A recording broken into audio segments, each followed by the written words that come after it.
This is the Aftermarket Radio Network.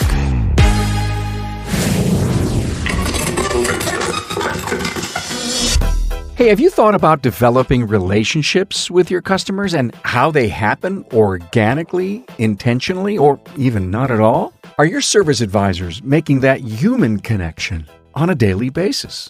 From the Aftermarket Radio Network, Carm Capriato here, Remarkable Results Radio. I'm joined by Kay Miller, author of Uncopyable Sales Secrets, How to Create an Unfair Advantage and Outsell Your Competition. Kay simplifies sales to a basic level that anyone can benefit from. In Kay's early days in sales, she worked for Walker Exhaust and earned the moniker Muffler Mama. Now, if you're interested in reading a free chapter of her book, head to the show notes page for the link or find her book on the books page on remarkableresults.biz. And thanks to our sponsors today, Apex and Shopware. I bet we all know a shop owner, service advisor, or technician who has truly gone above and beyond in 2022. Well, now it's time to nominate them for the third annual Apex Service and Repair Awards. Don't wait. Nominations are due August 31st. Go to aapexshow.com/service awards. Hey, face it, your cart count and your ARO are the first two numbers that tell you where your shop stands. And those are the first two numbers that Shopware customers see grow. Get more profits when you get shopware.com. Hey, everyone. So honored to have Kay Miller with me on the podcast. Hello, Kay. Hi there, Carm. Glad to be here. Oh, I'm so glad you are. Author of the book, Uncopyable Sales Secrets. I read that. I couldn't put it down. That's awesome to hear. Uncopyable Sales Secrets, How to Create an Unfair Advantage and Outsell Your Competition. In fact, I think that's what we need badly in our industry, the automotive industry. Now, let me help stitch a little thing together here. Kay's husband, Steve Miller, if you're a huge fan of the podcast, episode 380. Now, we're in the 700s now, Kay. Congratulations, by the way. That's awesome. Thank you. We are just like a little engine that could, and we keep going uphill, and we're so proud of, we couldn't do it if we didn't have people caring about advancing the aftermarket, not only come on the show, but also be listeners. Steve wrote a book called Uncopyable, and of course, you followed it up with Uncopyable Sales Secrets, and I fell in love with that book. I mean, I talk about Cool Kids Club all the time on the show. Yep, it's such a great concept. It's a great concept. It's a great book. So on my books page on the website, you'll see both books from Steve and Kay. You guys are partners in crime. How cool is that to have, two authors and consultants in the house? Yep, it's pretty fun. Hard not to talk business sometimes, though. When someone's on and you're off, do you drag Steve and say, come on, turn it off a little bit? Oh, no. We both love this. We both love it. He just wrote another book, too. So he wrote a book called Stealing Genius about the innovation part of Uncopyable.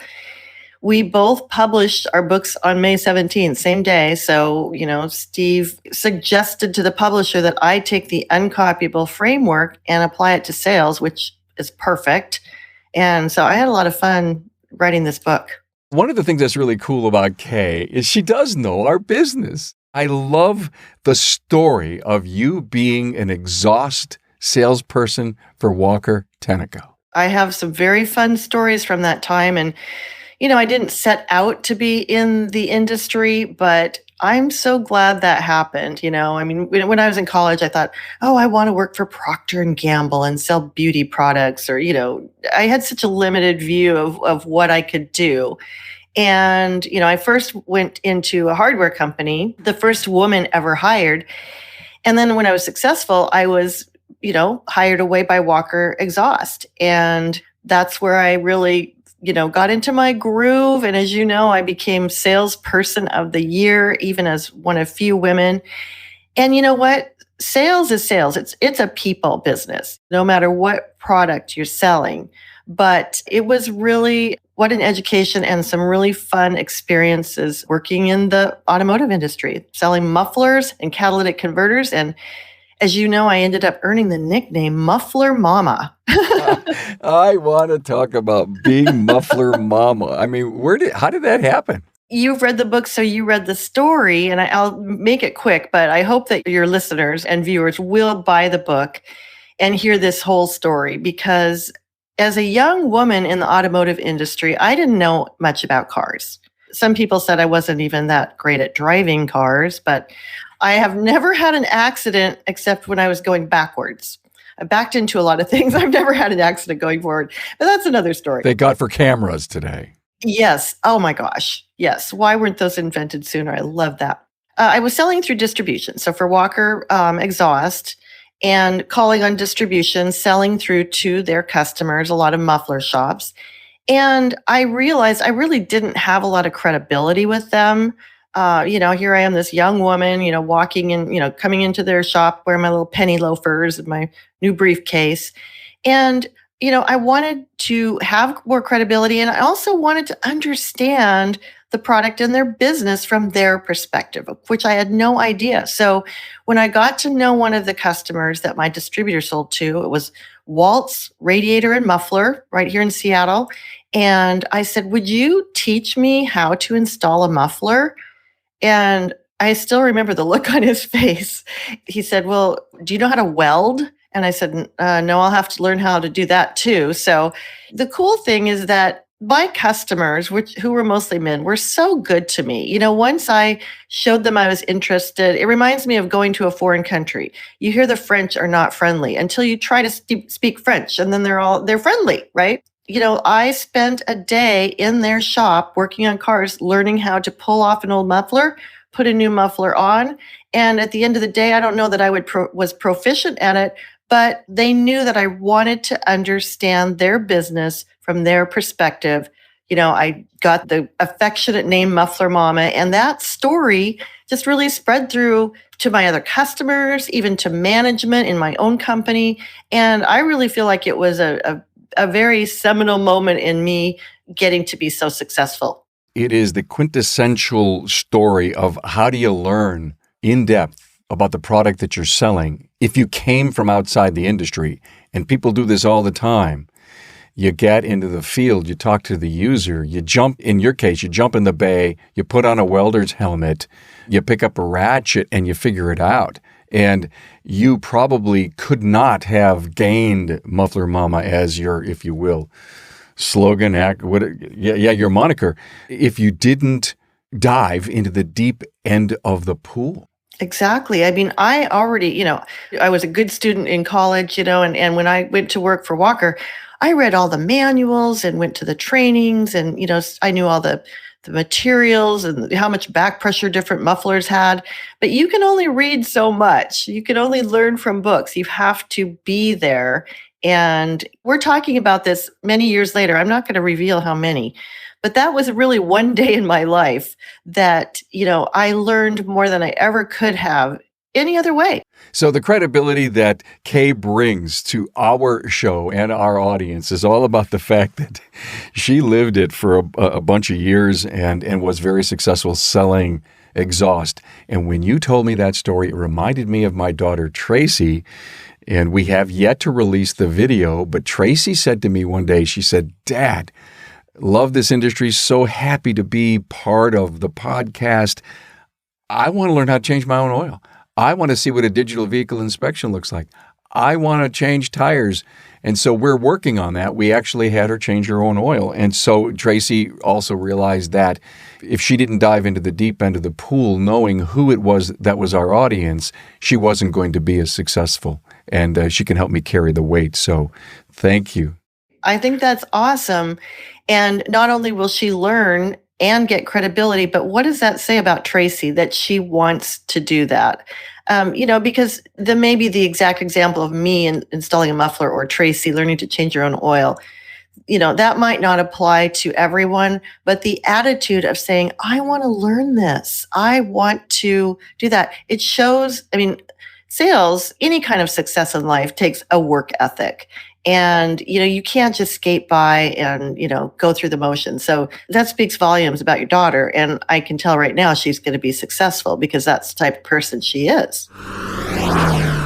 Hey, Carm here. Now, I bet we all know a shop owner, service advisor, or technician who has truly gone above and beyond in 2022 and who represents the best of the best. Now it's time to nominate them for the 3rd annual Apex Service and Repair Awards. Now, these awards will recognize a shop owner of the year, service advisor of the year, and technician of the year. An independent panel of shop owners will select the award recipients based on their commitment to training, as well as community, charitable, and industry involvement. Apex will honor and celebrate the award winners during the opening keynote address at Apex 2022 in November in Las Vegas. Hey, don't wait. Nominations are due by August 31st. To nominate your outstanding industry leader, go to aapexshow.com/service awards. Now, I know you know an outstanding shop owner, service advisor, or technician who's gone above and beyond this year. aapexshow.com/service awards. If you run more than one shop, you know how vital it is to keep up with how each one is performing. But it can drive you crazy to log in and out of each shop's database as you try to compare KPIs. Well, look, stop making it hard. With Shopware's advanced analytics, you can easily pull all that data into one report. Heck, you can even set up the system to pump it out in a graph or a chart and then email it to you anytime you want.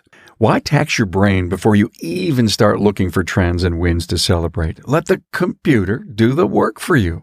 Spend less time sifting through pages of numbers. Now, once you see your business's potential right in front of you, you can take steps to make it even better. And then you can take a night off to enjoy the time you just won back. Benefit. Go with the team that created DVX, my friends at getshopware.com. Let's talk about our sales counters, our service advisors, our service managers. We are looking, it seems, in the industry for women, and we're not trying to single it out, but it seems like they could have a tremendous relationship with the fact that women constitute plus 60% of who the customer is over our counter. And you said it. How can an individual, even an outsider, people that are in customer service that come inside of the automotive business, really learn about what it is that they're selling? They really have to, almost like what you just suggested. So how do people get into sales in an industry that they're not comfortable with? Sales in general is all about being uncomfortable. It really just is, because I think of, your mom said, don't talk to strangers. Well, what is sales? It's all about talking to strangers. So, everyone is uncomfortable doing that the first time, but I mean, I think of when you're a speaker and they say, picture your audience in their underwear. I mean, we're all just people. And if you can make a human connection, that really helps you get over the fear. And so, when I was a woman in the automotive industry at that time, one of very few, it just, once you get past the kind of the fear factor, because I think, people are uncomfortable dealing with someone who is not like them, but we're all people. It's about making the human connection. And unfortunately, the only way to truly get over being fearful of something is to do it. Nike nailed the phrase, just do it. And then the next time it will be easier. But I think really remembering sales, and as I talk about in the book, it's a win-win proposition. You want to learn about what someone wants and needs and help deliver that to them. And if you can do that, and that is really your goal, then that also takes a lot of the fear away, because you're not trying to push something down their throat or make them do something they don't want to do. You want to help them, because people that come into an automotive service repair, they're fearful too. What's wrong with my car and how much is this going to cost?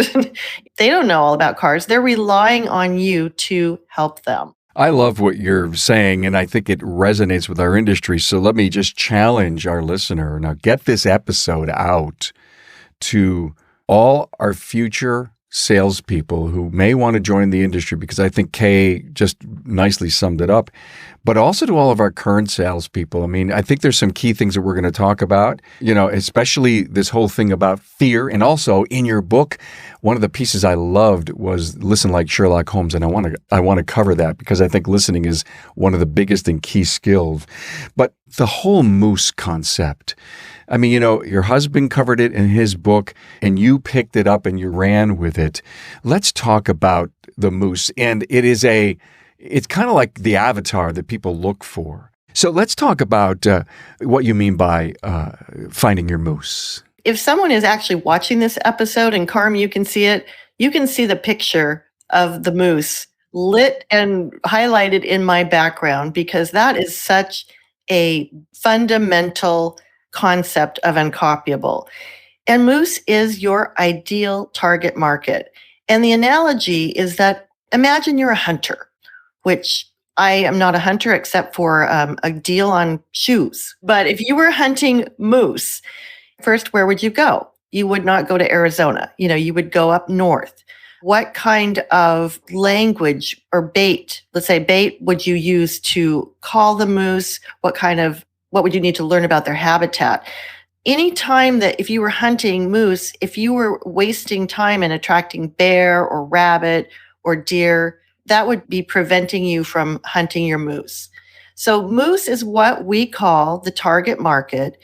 And the more you can define who your absolute best client would be. And one way to do that is to think about your current client base. Who is the easiest to work with? Who, do you serve the best and do you make the most profit from? That is your moose. And followers of Uncopyable, just like you said, Carm, this really resonates because it's such a simple concept. Think of your target market as your moose. And that's who you want to spend time building relationships with, attracting them and pursuing and building a relationship so that you can get ongoing repeat sales and referrals. We've recently done some episodes on not only demographics, but psychographics on taking that entire customer base and thinning it down so that you truly understand everything that's going on with family and what their dreams and their occupations and all that stuff are. And that is such a great concept. So from now on, as Kay defines, it's not your avatar, it's your moose. So your ideal buyer and your ideal marketplace. And yes, we know as shop owners that we fix cars, but do we really know who that ideal individual, that person is that we want to come in our doors so that they will love the culture that we have just as much as we do? It truly is a win-win. The more you can know your moose, the better chance you have of that kind of relationship. So, it's knowing them, it's being very focused on your moose. So, Kay, we have this product, an inspection style process that we have in our industry called DVI, Digital Vehicle Inspection. And it is truly some brilliant software that was created maybe about 3 or 4 years ago now. And it steps the technician through taking pictures and looking at go and no-go options on the vehicle, because it's all about being safe and reliable, if you will, a health check on your vehicle. And the individual then ends up getting that on their phone, and they could actually scroll through it. And people that are doing digital vehicle inspections, they're in their office and they're saying, hey, does your shop do something like this? And so you've got pictures of the tire and your brake thickness and sometimes even a diagnosis of the fluids in your vehicle. And we offer this up. And I thought it would be so genius to hear from you is how do we help customers make buying decisions on this information? Because so much we have people that will walk away and say, I'll get that done later. I'll get that done later. So there's a lot of work that isn't sold that's necessary. Can you offer up any ideas on helping them make that decision? Well, I'm thinking of myself as a customer. And actually, this is interesting. On Saturday, Steve went golfing, my husband, Steve, and he came back in the house at 6 a.m. and said, I've got to take your car because I have a flat tire. And so I actually called AAA and had the tire, they filled the tire with air. Then I went over to the tire store. Well, the tire is not fixable because it's punctured too close to the rim or the inner wall. I don't know tires. that was such a disruption to my day. I spent my entire day dealing with that problem. So this DVI, this is very interesting timing because it's 48 hours later. And I'm a busy person and your customers are busy people. And to me, taking care of something now, the hassle factor, the time, the potential cost, I mean, it's like your health. You can let things go with your health and a lot of times it does nothing but get worse. So I think that when you look at your moose as a person, like we've talking about, all the different things that they have to deal with, and, they've got, their job and maybe their kids and grocery shopping and all the things that they have to do. This is a way for them to minimize the amount of time and interruption from, something going wrong at the worst possible time. It could be money. And so many shops today have, great ways to finance major repairs. But let's break this down. I love the convenience factor. If we get it done now, it may save you some real inconvenient hassles down the road. But isn't this know, like, and trust factor? We're talking about that in our industry more than ever. Know, like, and trust. Let me talk about these hierarchy of customers that we have been talking about in our industry. You got a consumer who may come in from a marketing ad, or someone may have offered them up to you and says, hey, Charlie said I should stop by. They're still a consumer. You got to make them a customer. You ultimately need to make them a client so that they can know, like, and trust you, vice versa.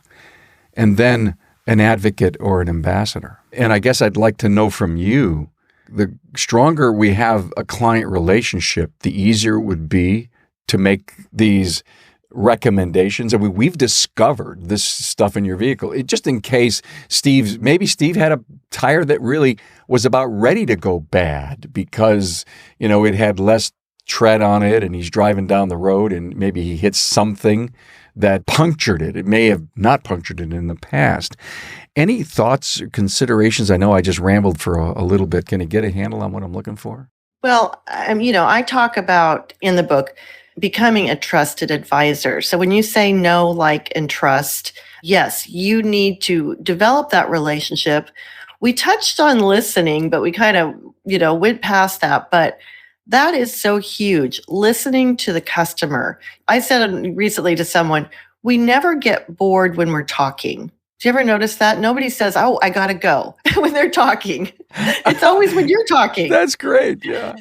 So really, we all like to talk, even if we're quiet. If we get something, if we're a quiet person, if we are on something that we want to talk about that's of interest to us, I really encourage you, when you're talking to a customer, ask the questions that will get them talking. That is one of the biggest ways to build trust. Now, I love this DVI system because, in the past, when I've got my oil changed, they come out and they say, oh, here's your air cleaner. It's really dirty. And I'm thinking, okay, they have a big pile of air cleaners back there. And they just pull one out and say, here's your air cleaner. I don't even know. But so to have a system is, I think, a huge start because of technology. You really can give them great information that they need. But yes, they need to trust you that you're going to advise them. And, one thing you can always talk about other people's other people who waited or didn't wait, talk about the advantages. Like you said, it might be a huge money savings to get something taken care of now. But ultimately, you do have to build that trust. I think one of the best ways to build trust quickly is to listen. And you know what? I'm a talker. I'm a sales, I love to talk. We love to talk about ourselves, but listening and letting silence happen while the customer thinks about this, educating them and then saying, what do you think? Or getting them to talk is huge in building trust. I think that's a big takeaway. This is a huge takeaway. I think our industry knows this. I think professional salespeople know that you can't do all the talking. I don't know what percentage. Can you recommend a percent? I mean, should it be we talk 30, we listen 70? Any idea? Or is it situational? I don't have a percentage, but I'm just going to say listen more. However much you think that you're listening, that is one of the biggest complaints. When I talk to people who purchase things, they just say, oh, the salesperson went on. And sometimes it's just because they're excited about, we're excited about what we're selling. We know, oh, you really need to do this. But it's just such a discipline, I think, is to just letting the customer talk. And again, letting there even be silence, which, 2 seconds of silence feels like a year, but they might be thinking. The Sherlock Holmes piece in your book is brilliant. If we need every once in a while to plug in as a salesperson, go watch a Sherlock Holmes movie and realize that he's asking a ton of questions and he's learning from all of the answers and he's helping shape, if you will, who he thinks done it. Go into the Sherlock Holmes thing for us, because that could be the way we get ourselves back to center. Think of that you're looking for clues. You're looking for clues on what motivates someone, what's important to them, what their stress levels are, their body language. Maybe even, when you're going, I think of being in outside sales, you go into someone's office and you could look to see what they've got hanging on their walls. But you can, clue into how that person is thinking. I do have an example in the book of a time that I went to a palm reader, and, I did it just for fun because I don't really believe that your palms determine your destiny. But it was so fascinating to see how she would look at me and not my palms to come up with her predictions. So it's about studying the person and learning just beyond what they say, but looking for actual clues. Oh, that brings back a thought of that I had when I was a very young person. I went to a psychic, and don't ask me why. It was my young fiance at the time who heard about this, but I won't go into it. But it profoundly changed some of the thoughts that I have, and even today I think back at what that person said. Oh yeah. And also, did the young fiance become the woman you married, I hope? The psychic told her that she was going to be married by the end of the year, and she explained who it was and what this person looked like.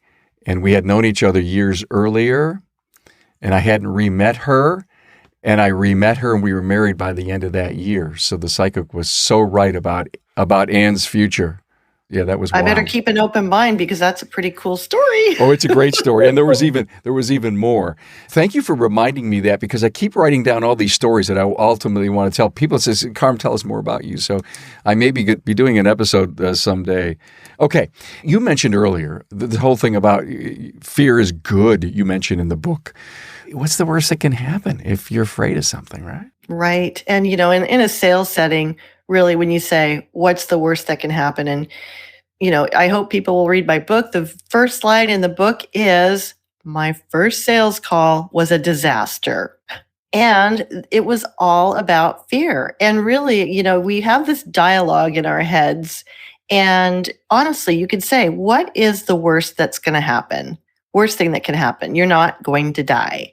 The reason I say fear is good, because even as an experienced salesperson, if I'm really going for a big account or something that could be a big win, it can be scary. If you're never afraid, I think that's kind of a bad sign. You're not really pushing your limits.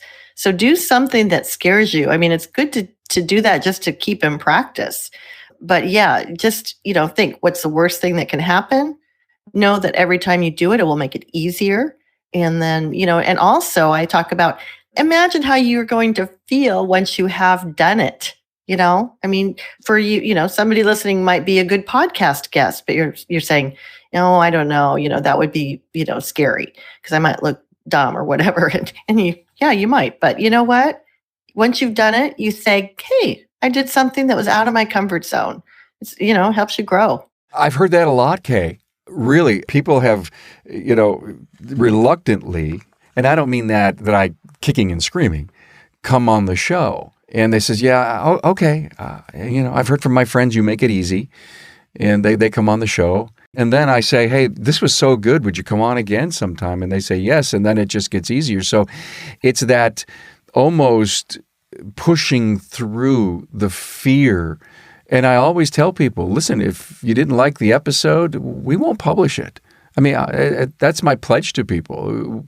We don't have to put it out if you feel that it was your worst work ever. Our whole theme in what we do, our vision, is to advance the aftermarket.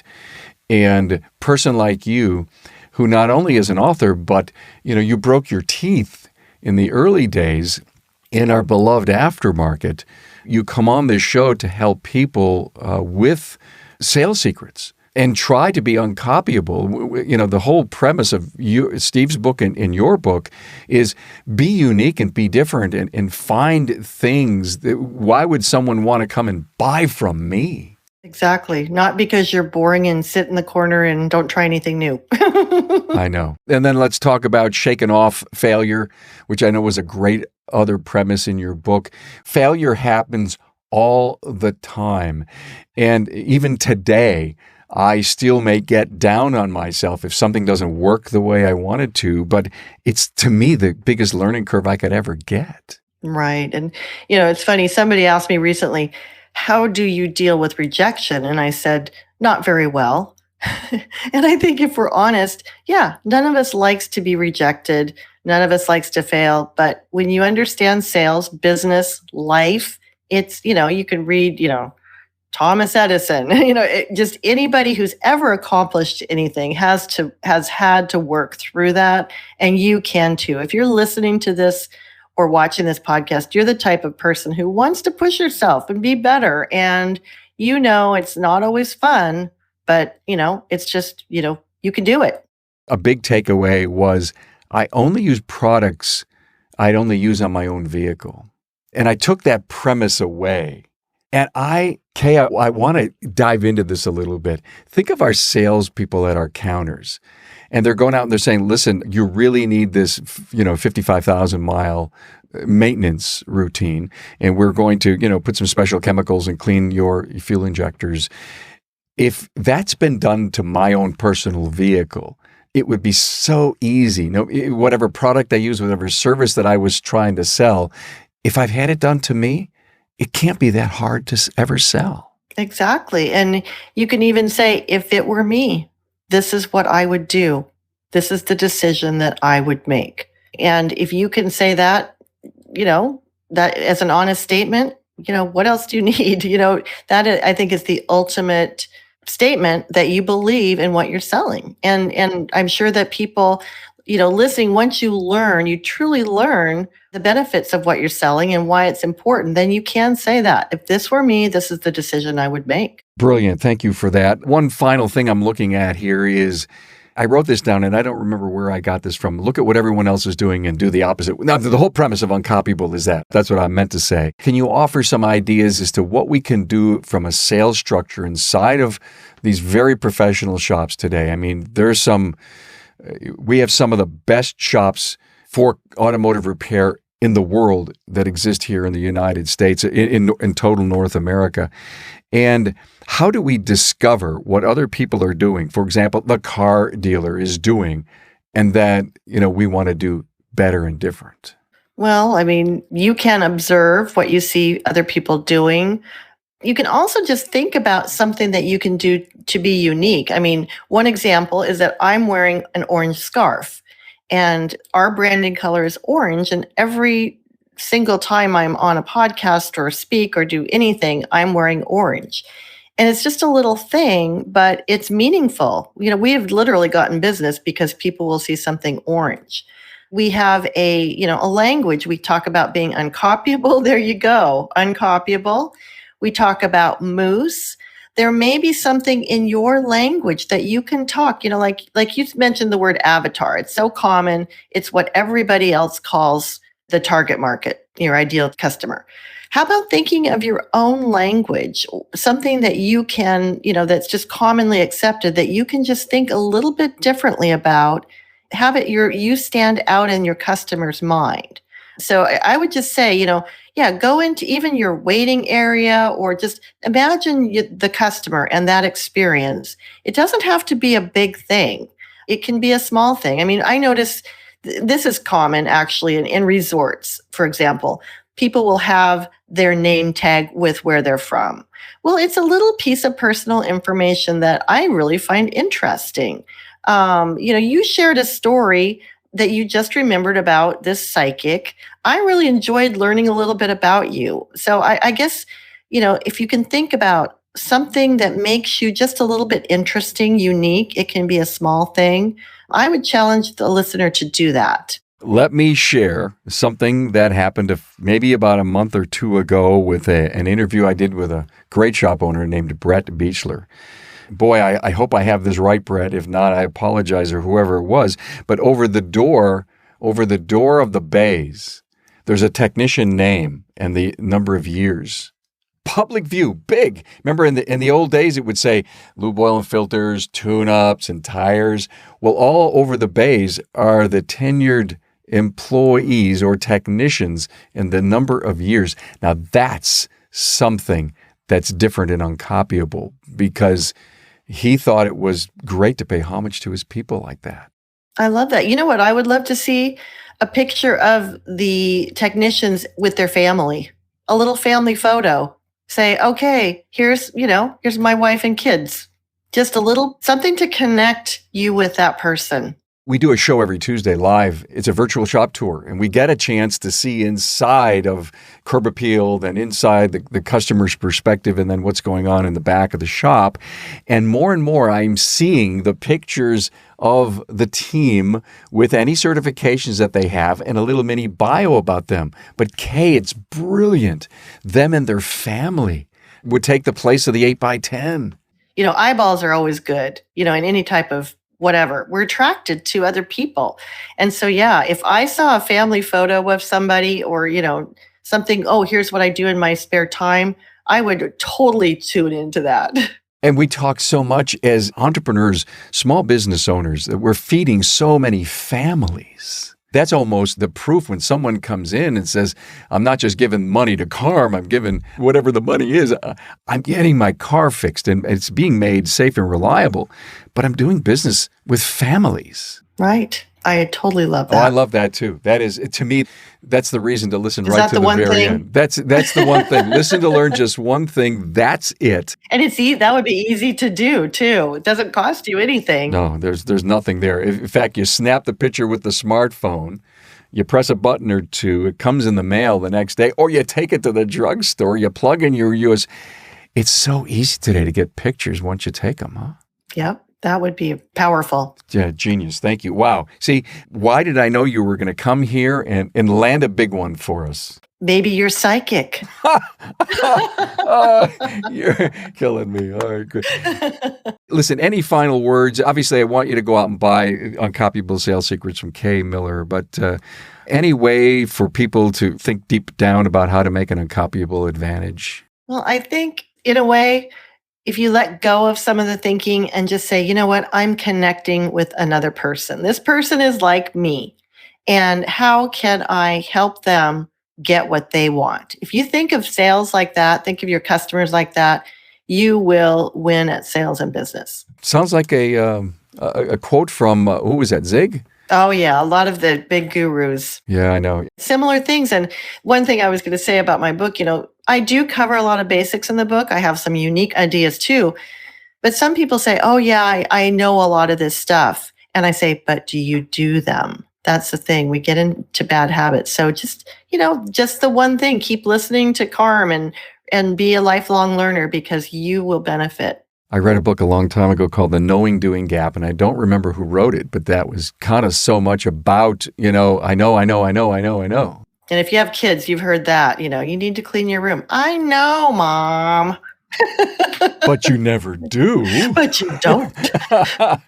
Kay Miller, Uncopyable Sales Secrets, How to Create an Unfair Advantage and Outsell Your Competition, which is something we kind of would enjoy. But, we always talk, Kay, in our industry that fellow shop owners that are independent like us, they're not our competition. You know why?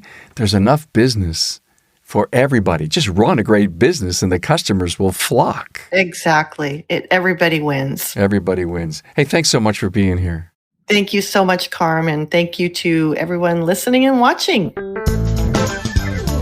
Thanks for being on board to listen and learn from the premier automotive aftermarket podcast. Until next time.